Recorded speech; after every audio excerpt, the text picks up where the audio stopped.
Hello everyone, welcome to my TED Talk.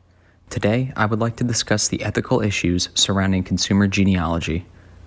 With the rise of consumer genealogy, there is now a growing database of millions of people's genetic data in the hands of private enterprises. Two of the most popular consumer genealogy companies are 23andMe and Ancestry, and they have a combined user base of more than 26 million individuals. There is an enormous appeal in consumer genealogy. The ease of mailing in a vial of saliva to receive a complete genetic lineage, as well as biological traits associated with your genetic information, is convenient and exciting to many people. There's also utility in large-scale genetic screening. With the advent of genetic pharmacology, a large database of genetic information is useful in developing novel treatments and medications for various illnesses. Along with the benefits of consumer genealogy comes a slew of concerns and questions regarding the ethical use and management of this growing body of data, especially regarding privacy and ownership. Do we own our genetic materials and genetic code? Is my genetic data secure in the hands of these corporations? How will my genetic data be used? All of these are perfectly valid questions if we observe and consider the way other forms of data have been harvested and used. The difference here being an individual's genetic code as opposed to their online browsing history. Let us discuss the concept of genetic ownership. The matter or debate surrounding the ownership of one's biological materials and genetic code dates back to at least the 1950s with the story of Henrietta Lacks. In 1951, Henrietta visited Johns Hopkins Hospital for a gynecological issue involving vaginal bleeding, where upon examination it was discovered that she had cervical cancer. A routine practice at the hospital was the collection of the cells of patients being treated for cancer-related diseases, which were acquired without her consent. Henrietta died just a few months after her first visit to the hospital. However, the collected sample of her cells were observed to be unique and enduring and will go on to be used in the development of several lucrative cancer-related treatments and vaccines. The ethical dilemma in the case of Henrietta Lacks is that her biological materials were obtained without consent, which at the time was not a legal matter, as consent was not required to do so.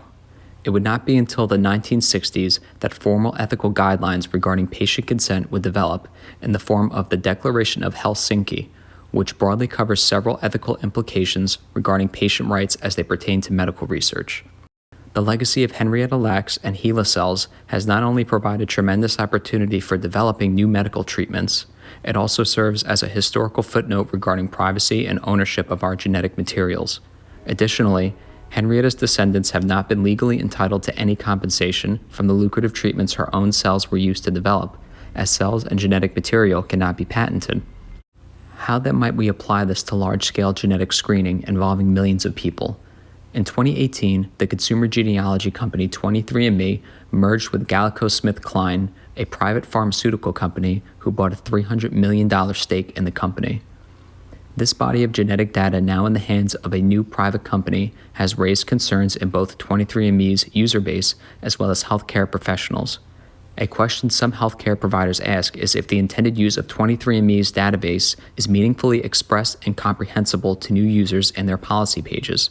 For just one example, it is not explicitly clear who this data will be shared with on 23andMe's consent policy page. There is also the matter of how secure this data is in the hands of private companies. In the modern era, cyber terrorism and hacking are very real threats to privacy, and one that large corporations are not always immune to. Yahoo and Facebook, two multi-billion-dollar tech giants, suffered two of the largest data breaches in history, with the leaking of more than 500 million individuals' private data in both cases. The threat of a consumer genealogy company suffering a data breach is then one that is incredibly realistic, and that threat is increased by more private companies their data is open to. There are other concerns regarding privacy in consumer genealogy in a public context rather than a professional one. Because of the role genetics plays in biological relation, it then becomes a complex matter trying to protect the privacy of those who have not participated in consumer genealogy programs.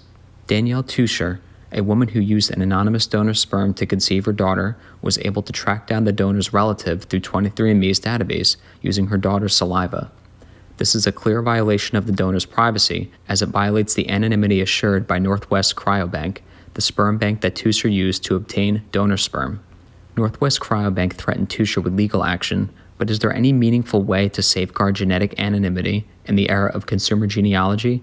When your relative shares their genetic information with any entity, they are also sharing that genetic tie to you, even if you have not participated.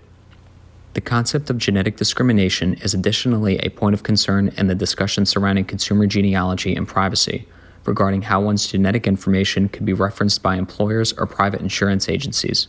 Laws pertaining to discrimination against individuals with pre-existing conditions by insurance companies was only signed into law in 2014, and there have been similar concerns as to how genetic information could be used in patient risk assessment and determining premiums.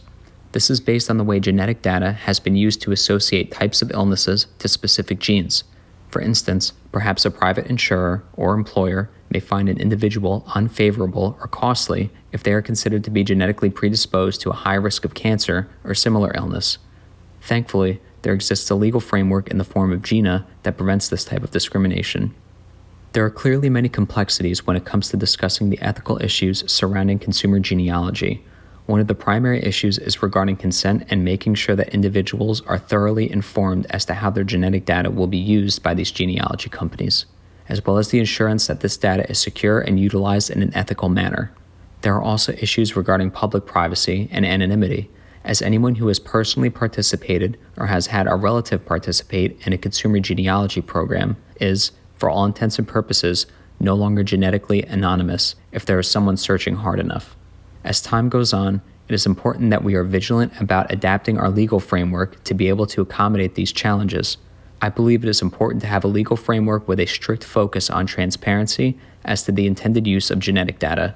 There's an aspect of social contract theory with this approach, as it is important that all parties fully comprehend an agreement they have participated in.